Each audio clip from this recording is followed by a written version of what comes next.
Baka pwede ka naman naming ma-table. Sige na, maupo ka. Benny, hindi talaga na iti-table si Ma'am LB. Sige na, sandali lang naman eh. Pag ayaw, huwag pilitin. Bakit ba nakikialam ka? Sino ka bang tao ka? Ako yung taong gugulpi sa'yo pag nangulit ka. Ben, mukhang hindi ka bibiruin yan. Nagbibiro lang ako, Brad. Hoy, walang pwedeng makialam sa mga customers ko. At kung kailangan kong tulong mo, hihingin ko. Ayos.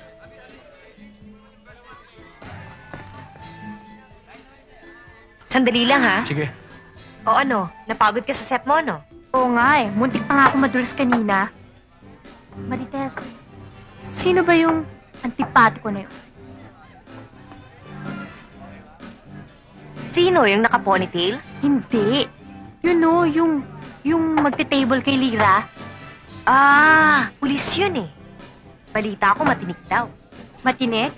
Matinik magdilihensya? Aba dito, wala siyang mapapala. Ay nako, LV.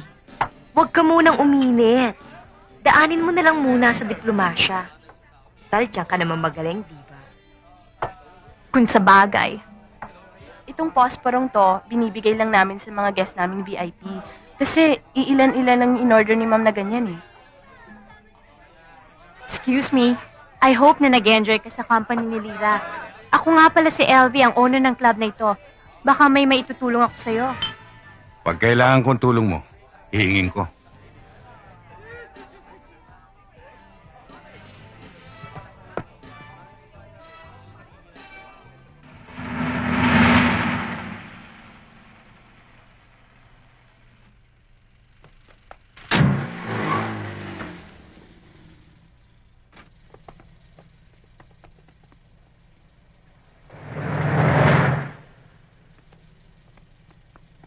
Lalakas talaga ng loob.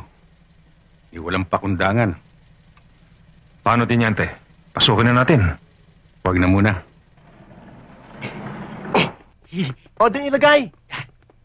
O, baka mamaya chapter na naman yan, ha? Ano? Anong chapter? Okay to. Sariwa-sariwa to. Sariwa. Oo. O, internet, bababa na si ma'am.